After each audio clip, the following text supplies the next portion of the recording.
All right, y'all. Betsy DeVos, Secretary of Education, is supposed to speak Wednesday at Bethune-Cookman's spring commencement, but controversy is looming over the occasion. Administrators at the HBCU, founded by civil rights activist Mayor McLeod Bethune in Daytona Beach, Florida, they have invited her, but there are others who say they don't want her there. They're outraged. Many students and faculty members, thousands of people have signed petitions calling the school to rescind its invitation to DeVos. She, of course, widely criticized for a comment she made in February, characterizing HBCUs as, quote, real pioneers when it comes to school choice. She later backed away from that comment and acknowledged that the creation of black colleges and universities was necessary because of white supremacy. That's really what it was about. Now, Bethune-Cookman administrators are defending the decision to invite DeVos to speak at the commencement. The university statement said in part, quote, much like Dr. Bethune, founder of Bethune-Cookman University, Secretary DeVos deems the importance of opportunity and hope for students to receive an exceptional education experience.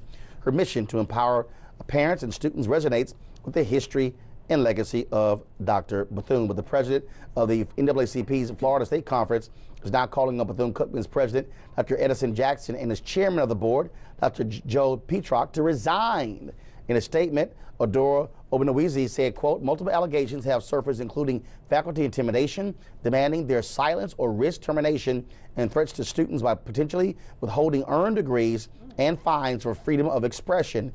If these allegations are proven, this contrasts the public statements of university administration, who opposes voices by welcoming Education Secretary DeVos, but indirect support to these actions against faculty and students.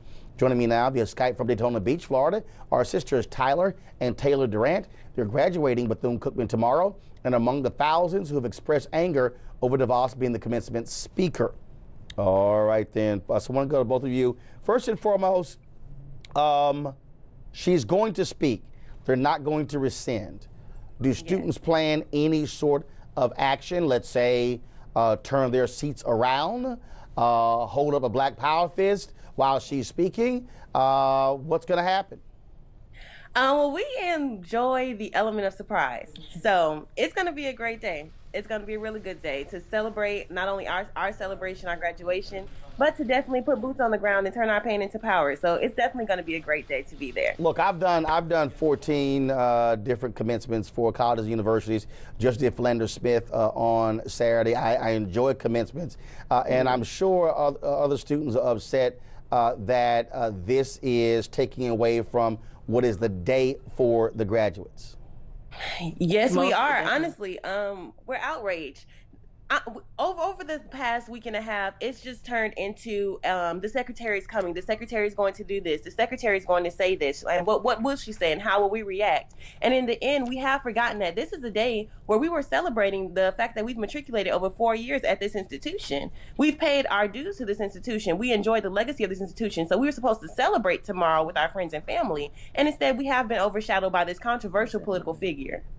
You also have, obviously, Secretary of Education. She's in the Trump administration. But in talking to folks there, you've got leaders at Bethune-Cookman who are black Republicans. Some say they're trying to curry favor. Your thoughts, both of you, your thoughts about that? So definitely, I'm Taylor Durant. I'm going to say that right now they are attempting to push a political agenda, and we are also selling the legacy for monetary gain. That is where we take issue with her being the speaker. It wouldn't be so much of an issue with her coming had she previously stepped upon the campus and made herself known. Definitely had some form of interest in the HBCU presence or the arena, and definitely not overshadow our commencement speech. When we're departing to serve, I don't want to depart to serve with a feeling of anxiety, and that is definitely what we're going to be feeling as we're sitting in those chairs come graduation day. I want to bring in, go ahead, I'm sorry, go ahead. Oh, my apologies. I just wanted to add in. So we are a bipartisan private institution.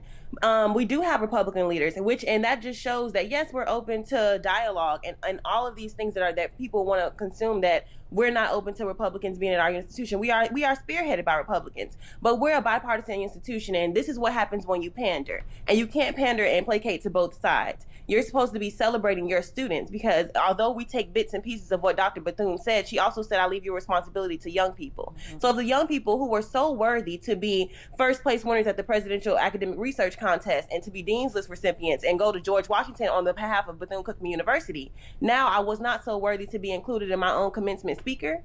So the two just doesn't happen, and it's just sad because you can't pander to both sides. Well, I would hope when, let me bring in Fred Ingram, Vice President of the Florida Education Association. I would hope, though, when she speaks, she can get things right. This is the statement. Shelley, go to my iPad. This is the statement that Betsy DeVos released on Sunday after Donald Trump screwed up when it comes to talking about they were not going to fund HBCUs, part of the federal construction project. I'm happy to see the president reaffirm this administration's support for HCBUs. I've never seen, I mean, didn't they also previously misspell DuBois, W.B. Du Bois' name? Yeah. So, Fred, I hope she at least get it right. It's HBCUs and not HCBUs. Yeah. This is the Secretary of Education. Go ahead. It is, and I think those students really hit the nail on the head. They talked about the importance of their commencement speech. They talked about the legacy of Dr. Bethune. They talked about what this university stands for. I'm a 1996 alum of Bethune-Cookman University, and so I've been out in the front of this issue simply because Betsy DeVos is supposed to be leading education for the United States, and she has made so many missteps in the last 100 days of the Trump-DeVos administration as it relates to education. But we need to simply talk about what she's proposed already. This Trump-DeVos budget is going to potentially bludgeon HBCUs. And so 13% reduction in the Department of Education, potential Pell Grant cuts that we've never seen before, potential student granting programs, the Gear Up programs, the TRIO programs for disadvantaged students coming from challenged situations. This is a problem, and this is not what she's done in the past. This is what she said she's going to do in the future. So, and not to mention the rollbacks of the interest rates for the student loans. And this is why she should not be the speaker at Bethune-Cookman University, along with what those students said. You have some of the most articulate students that I've ever heard at Bethune-Cookman University talking about their particular issue and talking about why they're striving for more, and this should not be their outgoing message or speech. And remember, this is not about Betsy DeVos having an opportunity to speak or squelching her freedom of speech. A commencement speech is not a dialogue, it's a monologue. And so if she wants to have a dialogue, she needs to come to the campus and have a town hall meeting, a forum, a plenary session, something that will have her sit and learn from these students and from the community at large.